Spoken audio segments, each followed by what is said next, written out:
great show for us today, all about the benefit of cell rejuvenation, of course, a little bit, but mostly to do with adding more whole brain patterning and training in.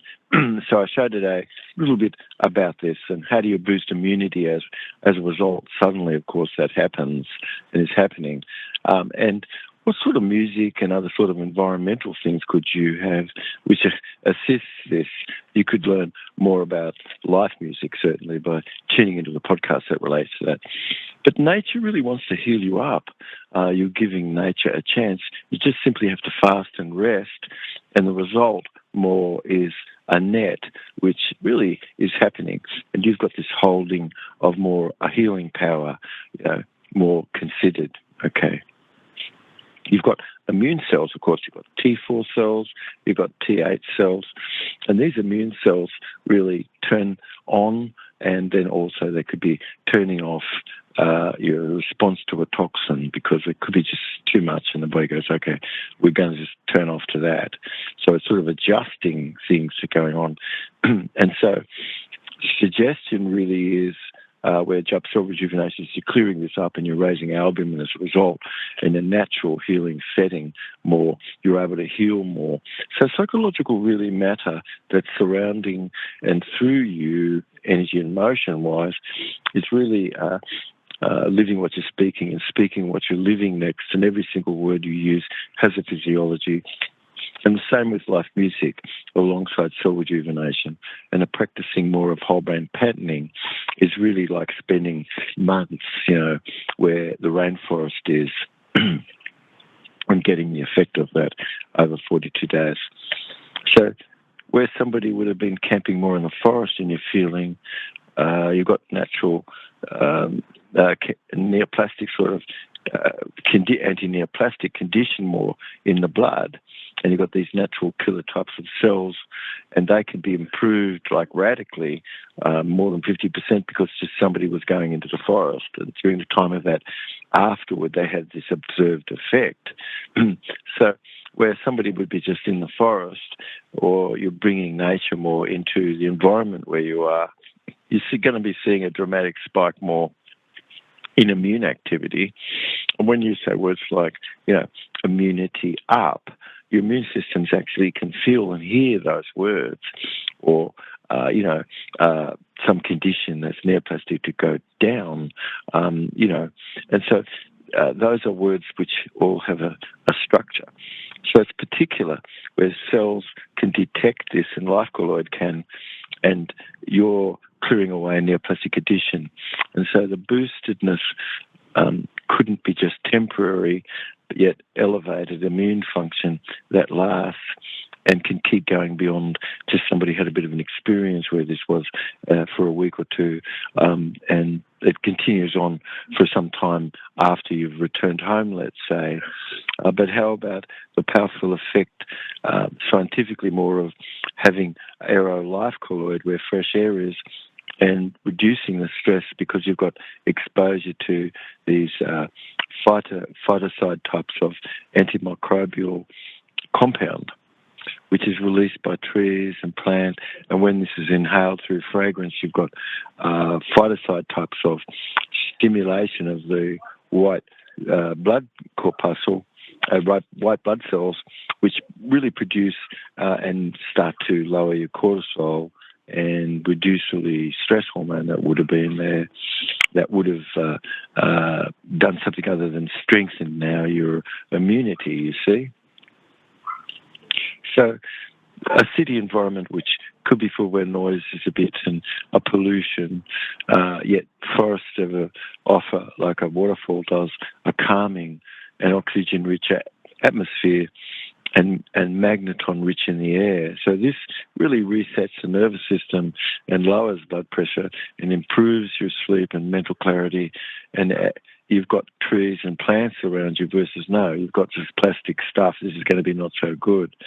The real magic really is where your body's defense systems are stimulated and respond more to a natural rhythm. So the research is fueling a movement here we're talking about really is how a natural therapy where you're bringing in nature, bathing in a manner of things, because you're beginning to more prescribe in a time being more nature, and life food and Jubb cell rejuvenation fits into this wellness sort of routine. So sometimes the best medicine really, you're not going to look and see, oh yeah, that's just would have been found in a bottle, but much more, what we're talking about here, under a tree canopy instead, so there's so much that's there. We just said that aero life colloid is what really you're bringing things in which is fragrant, and because of this, you've got copper, which is coming up into your brain. You've got these T-force cells, and primarily known as sort of helper cells. Generally, they're turning the immune system on, and that orchestrate immunity to be more responsive, to act on element and material that's there. Otherwise, no, it's sort of really, not too much of any nature or of any activity. So these B cells, and then you've got these CD8 T cells. And so these cells really are a specific subset, and they are known more as the regulatory T cells. And they actively really turn your immune system on, or turn it down a bit where it should be, so it can keep a bit of a balance where everything is. So the T3 and T8 cells are really primarily known as the cytotoxic sort of T lymphocytes.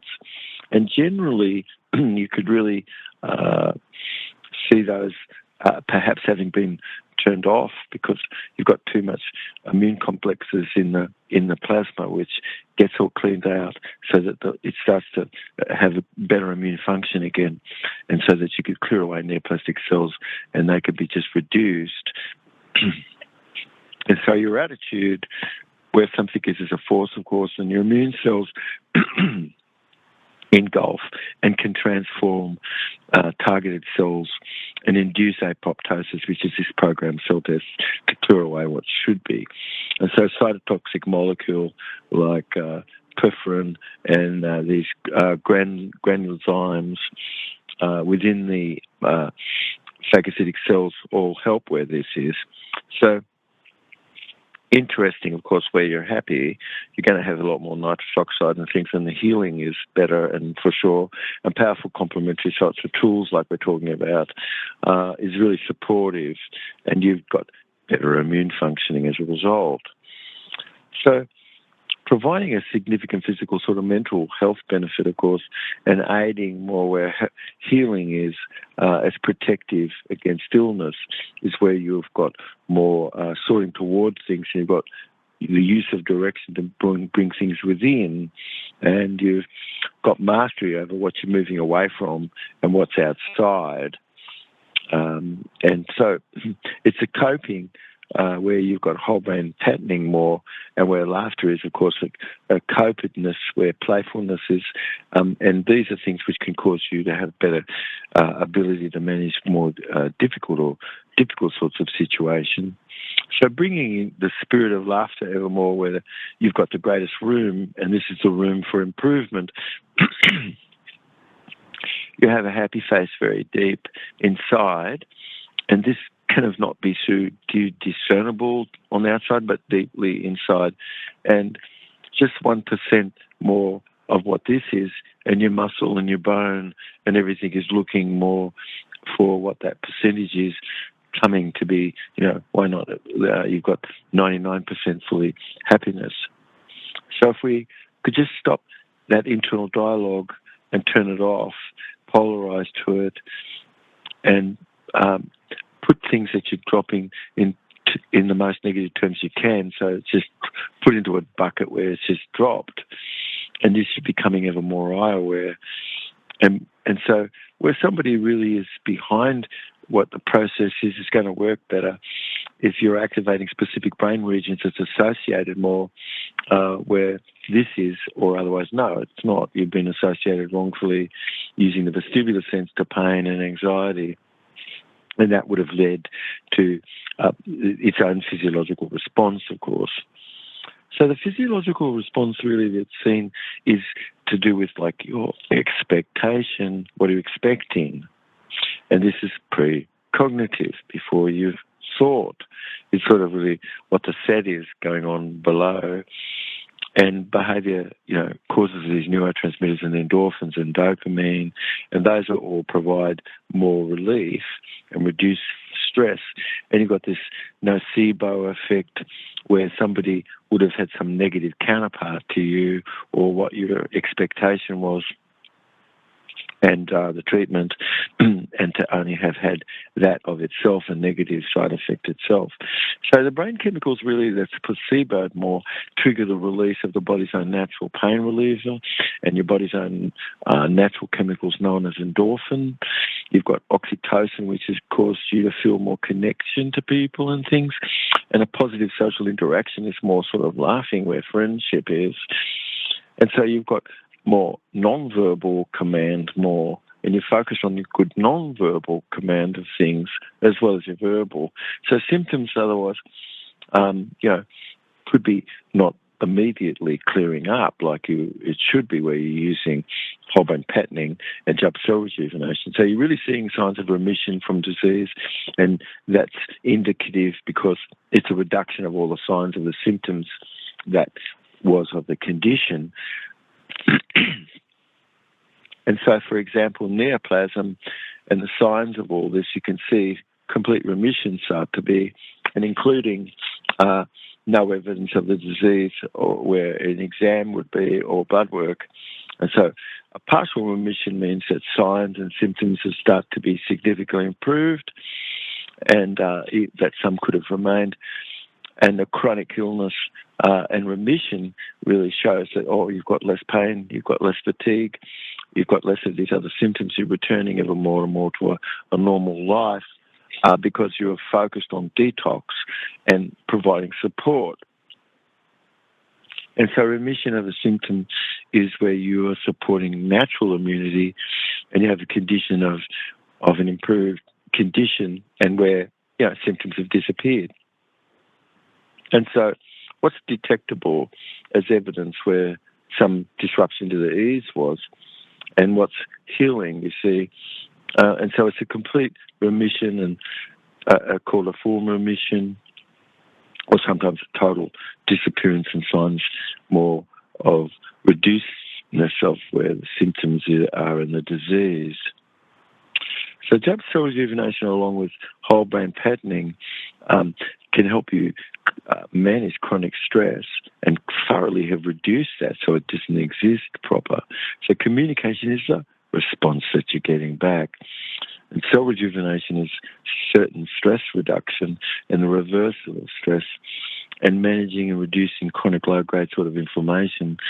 So, it's really about you raising albumin as a result of this, and the synthesis of a normal return of the distribution of element to stabilize and result more in a rising serum of albumin. And so this is you moving more toward a healthy range, and it's really manipulating your behaviour because you've let go internal dialogue. You're more receptive. Otherwise, you've got that condition that's gone on, which parasite can be manipulating things for you instead. And so it's really referred to this condition that goes on where it's an extended phenotype of a parasite that's involving altering the host behaviour, and to increase everything more for its own chances of to survive and its own reproduction. And so the mechanism of the parasite directly affects can affect the nervous system, and tapping more neuronal circuit and secreting compound that alters the brain function for and more toward its own demise, not yours or mine.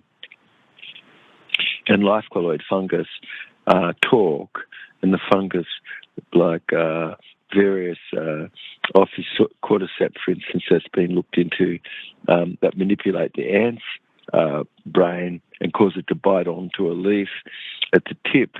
and be mooning the moon all the night until the morning early at the very tip of the end of the grass. And it has this sort of what's called zombie ant effect. And it's the dead food diet that lets a parasite more enter in through the stomach and doesn't have proper acid, where food would have been supposed to be digested. But parasite types and endoparasite live inside the host's body, and ectoparasite live on the surface. And so you've really got a common intestinal worms like roundworm and pinworm and hookworm, and also nectator sorts of worms like whipworm and roundworm. And common worldwide, of course, is the pinworm, which we just mentioned, and especially in the United States and among children. You've got you've got really schistosoma types of parasitic sorts of worms, and you've got species of schistosoma sorts of life colloid that infect our species, and it sort of has got its excrement and it's pooping and peeing into the water of your own body and producing parasite eggs that get released. And it's only when the terrain wasn't kept, and so life colloid starts to abandon the role which they've had in a mutual lived circumstance, and they abandon that and your body. So the eggs hatch and larvae infect, and freshwater sort of snails might be, or in this circumstance, sort of necessary for them to reproduce, and they've got to be released more into the water where the snails are, and making an entry where the body is, and entering where internal organs are, and through the skin. And so fluke worms certainly impact health and cause symptoms ranging from allergic skin reaction to severe sorts of organ damage. And it really depends on the type of fluke, so that's there in the body. And it only got in, like we said, because you don't have proper hydrochloric acid of your upper stomach. But things which we could get to is things that can get all of this cleared up, so that it's not something which you could have, of course. So where somebody is otherwise, you've got really increased bladder sorts of neoplastic condition and chronic inflammatory types of condition. You've got lung fluke, and you've got pneumonia types of conditions, and you've got hairworm, which are really, really small thread-like worm, and they could be on an insect host and then become into water. And then it allows that worm to exit and come into the host and begin a life cycle, sort of as an aquatic type of an environment. So we could have really heard about worms and like these hairworms that are found all over the world and look like skinny sort of strands of spaghetti, and they could grow to be a couple inches long. So it's simple where the body is and parasite lifestyle kind of really sort of influenced all of that, like dead food. So no excretory types of respiratory, circulatory system some of these organisms have, and so they're just living in the body and causing our body to be its sewer. So spending all of their entire lives where they could be inside an animal and addicting the animal just like a casino does. And so it's really neat, of course, how something could be known and have an effect on behaviour and cause a hostage type of confirmed type of life colloid where, of course, new sort of developed patterns all of a sudden could have been that's not you. But, feeding something more toward the parasite's sense of things and altering your behaviour. And so increasing a protectiveness toward the parasite itself and its offspring So a body-guarded sorts of manipulation could be where the mechanism of the parasite could have that coming from a dead food diet. And so the night could have been where you just laid down and quietly, suddenly, you were just like empty. And that's a very good time because you could feel pinworms if they exist, because they could have generally reached the end of the large intestine and be close to the sphincter of the anus. And they're down there, and when you're laying down, they're sensing that, and they come to the anus, and they could sometimes be wriggling a little bit to try to get through there, but they realise, oh, that's the barrier, and now they start to turn around and go back through the intestine. And so this is also like fluke worms, same. So the sphincter could have felt that wriggledness, and obvious then for certain somebody does have pinworm, and the behaviour that's altering the parasite, and parasite certainly causing altercations and alteration of our behaviour, and enhancing ever more its own parasitical types of reproduction itself. And so Jubb Cell Rejuvenation Program really looks at where eggs and worms are, and of course they've got no regular hatching cycle, and it could take a good strong cleanse and an active rest cycle to be able to rid the parasite. And so that really requires you generally to have about 9 months, okay, because there's no regular hatching cycle. So hairworm is found all over the world, and as I said, there's sort of these like tiny little skinny strands like spaghetti, and it could be a couple inches long. And it's really simple, that the body is really hinting that a parasitic lifestyle evermore is, which it also creates itself. So the product that we've designed evermore, every single one of them is to do with, ridding worm and parasitical mold, fungus and yeast and bacteria, and having the natural pathogens that gives you proper blood-borne inhibitor again. And so even Dermadex, which would have been on the skin, can't survive because you've got potassium rhodonase, and parasite like that, otherwise like little spiders and mites on the skin, raise substances that cause the body to ever suffer more. Rather, in health you've got these dioxygenated types of molecules of chlorine and sulfur, which raises the microvoltage to be able to clear all of that away. So you've got bloodroot and birabine and wormwood and green walnut hull and rock rose and lemon, and I've got a lemon balm, wintergreen, eucalyptus, menthol, clove. These are just really great examples of phytonutrient that have natural pasifrin within them. And so life food, of course, causes you and I to be more in the whole of ourselves. Otherwise, the parasite can be a part of everything itself. And would we recognise that by just looking at whole brain functioning itself and looking to see how you're patterning things?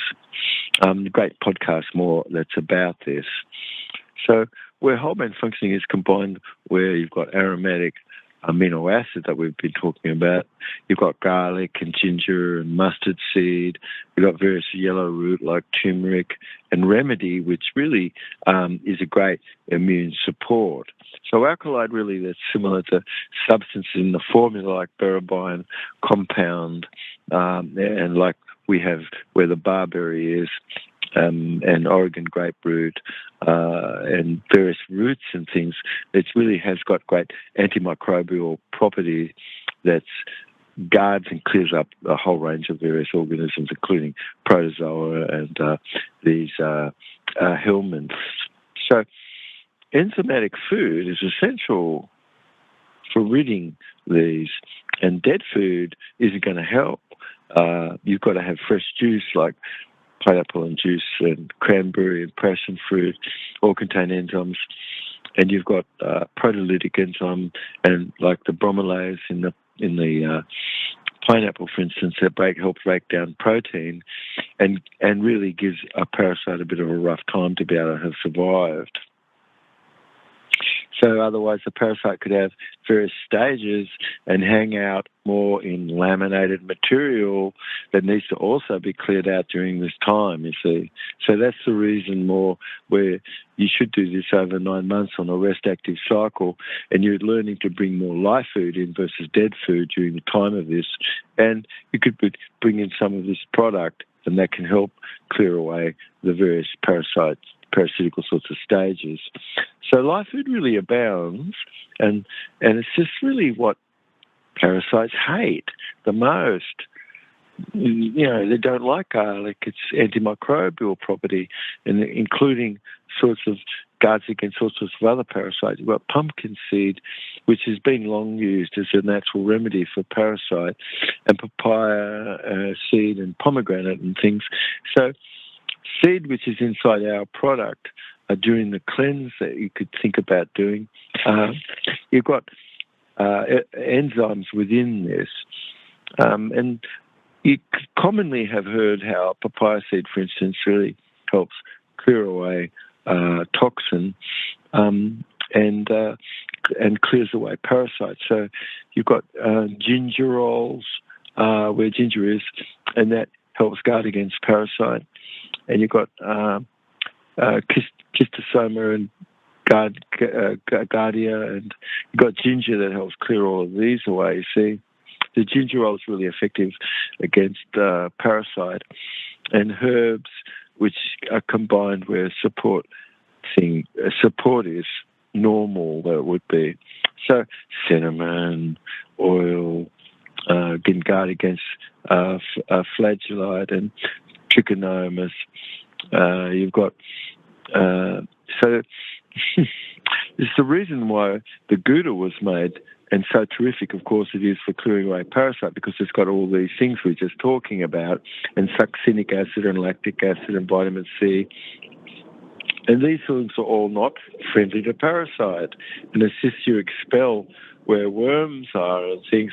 So whole brain functioning put with cell rejuvenation is really designed to target ever more and give you 100% clearing away of parasite, because you've changed the behaviour and you've stopped the conditions that could have brought all of that in, and you've kept that at bay forever. So live food matters, of course, and it's really fresh enzyme that matters. And, of course, science agrees with this. You've got enzymatic food, and it's vital to rid parasite. Okay.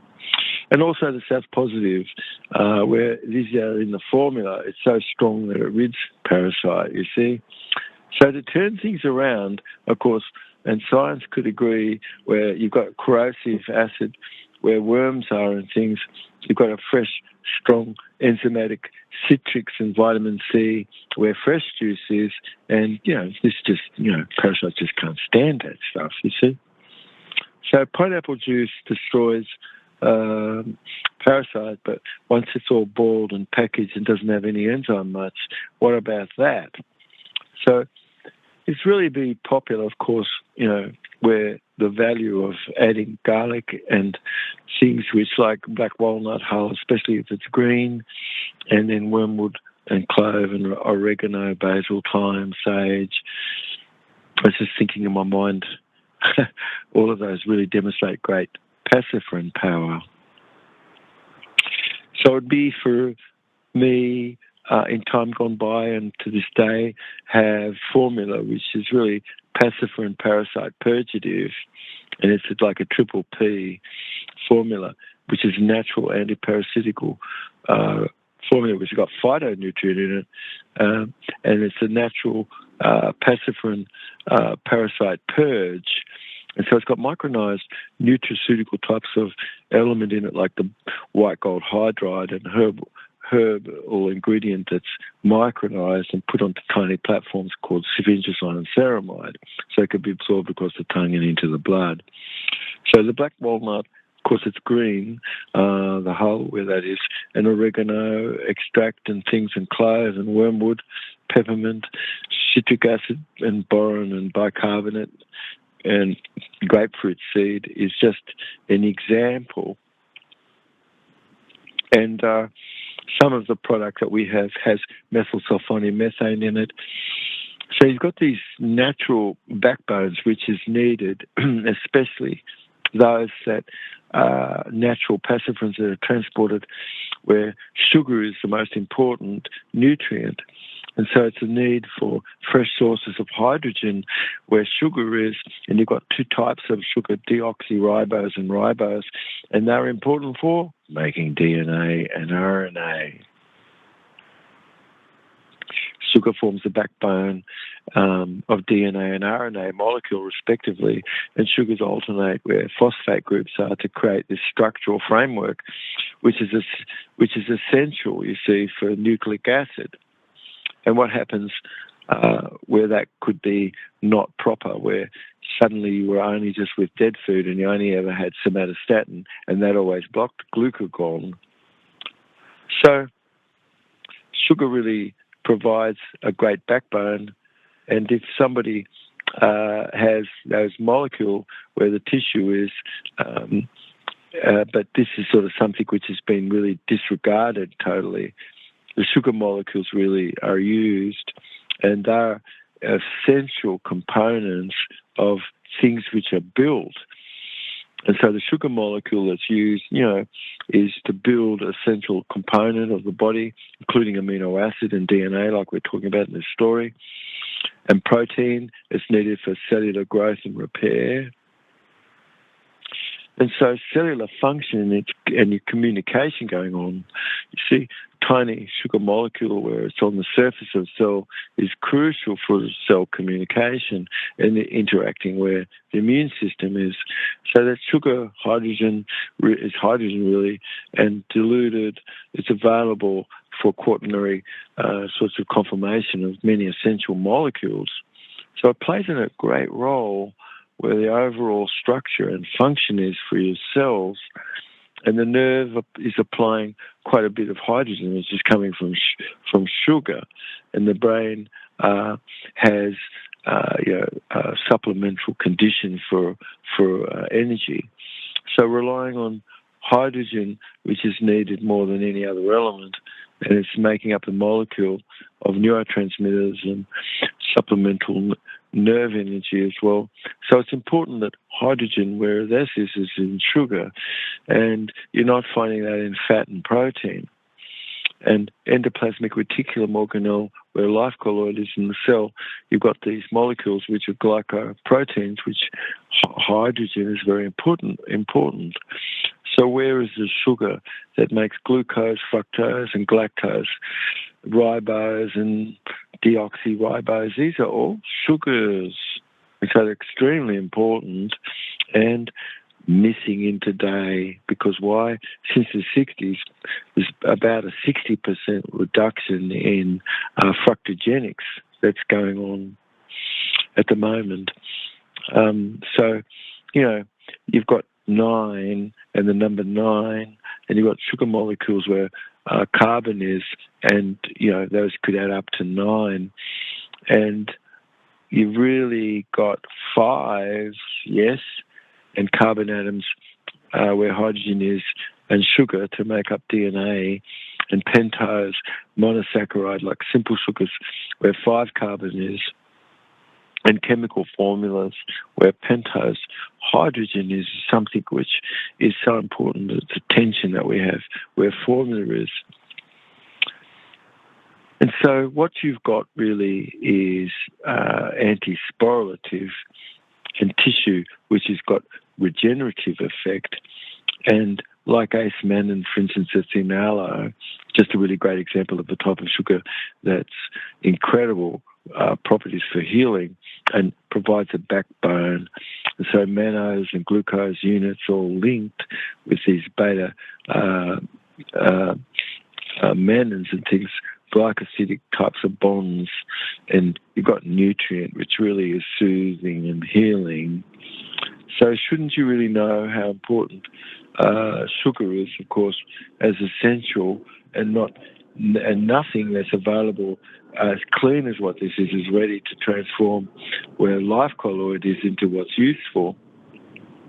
So the structural building blocks of glucose serve as a major precursor for synthesizing essential carbohydrate and glycoprotein, glycolipids, and protoglycan types of molecules and things. So it's probably one of the most important nutrients, and most people are dehydrated instead of being hydrated. So a membrane should be secreting fluid, and it can do that if you've got sugar and not protein or fat to do this. And so it relies upon hydrogen, you see, and you need this to have DNA and RNA. So it's how you're building your protein and nitrogen enzyme, and how nitrogen gets broken down into one atom. That takes a bit because you need nitrogenase to do that, and that happens by compounding in the intestine. So the important component of natural pacifrins, where the body is, it really can make this work. Without sugars, you don't have proper antibodies because they're classified as glyco, sugar proteins. So you're looking at changes where the mind is, and the importance of sugar and the meaning of natural pacifrin that's produced from sugar glycan molecule that attaches to nitrogen at specific sites, and where the region is of heavy change. You see, you've got attached sugar moieties that's crucial to have proper antibody and natural pacifrin function and stability. So it's a commitment, yes, and to have great consent where sugar is of importance versus, you try to do what you can to have cleared away what that is. Okay. I think this sort of really finishes up our show today, Lukey, yes? Anyway, I guess we'll wrap it up where we are at this point. Anyway, look, I hope you guys really enjoyed the show today, and we look forward to catching up to you with another show.